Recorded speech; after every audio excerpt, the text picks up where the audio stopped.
പുല്ലിന്റെ വിലയെങ്കിലും കൊടുത്തൂടെ? പുല്ലിന്റെ വില. Flash back. അടിയന്തര പ്രമേയത്തിന് നോട്ടീസ് കൊടുത്താൽ തങ്ങളുടെ അടിയന്തരം അവിടെ കഴിയും എന്ന് പ്രതിപക്ഷത്തിന് അറിയാവുന്നത് കൊണ്ടാണ് പ്രതിപക്ഷം അതിനു മുതിരാതെ ഒരു തെരഞ്ഞെടുപ്പ് സ്റ്റണ്ടായി ശബരിമലയെയും ശബരിമലയിലെ അയ്യപ്പനെയും ഉപയോഗിക്കാൻ കഴിയുമോ എന്ന് നോക്കി കോൺഗ്രസിന്റെ വിരള പിടിക്കുന്ന ചില രംഗങ്ങൾ നിയമസഭയിലൂടെ ഇന്ന് കേരളത്തിന്റെ പൊതുസമൂഹം കണ്ടത്.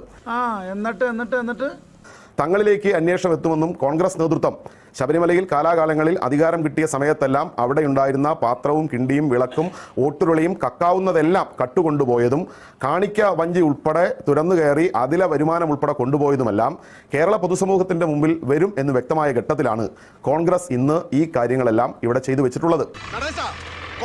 കേരളത്തിലെ CPM വലിയ മത്സരത്തിലാണ്. പക്ഷെ മത്സരം കാണ്ടാമൃഗത്തോടാണെന്ന് മാത്രമേ ഉള്ളൂ. ആർക്കാണ് തൊലിയുടെ കട്ടി എന്നുള്ള കാര്യത്തിലാണ് മത്സരം നടക്കുന്നത്. പറയുന്നുണ്ടായിരുന്നു അടിയന്തര പ്രമേയത്തിന്റെ കാര്യമൊക്കെ പറയേണ്ടത്. സെപ്റ്റംബർ 19, 2025 ഈ ശബരിമല വിഷയം അടിയന്തര പ്രമേയത്തിന് നോട്ടീസ് കൊടുത്തിരുന്നല്ലോ.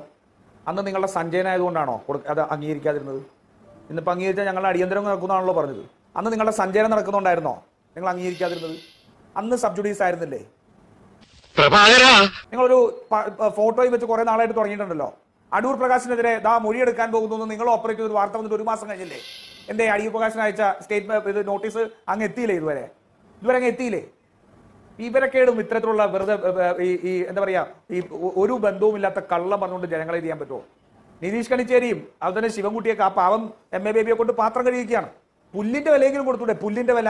സ്വന്തം ജനറൽ സെക്രട്ടറി അല്ലേ? ഞങ്ങളുടെ ഒന്നല്ലേ, ഞങ്ങൾക്ക് സങ്കടം തോന്നി പോവാണ്. പുല്ലിന്റെ വില കൊടുത്തൂടെ? ആ പുല്ലിന്റെ കിട്ടിയാ? ഇല്ല, ചോദിച്ചു വാങ്ങിച്ചു.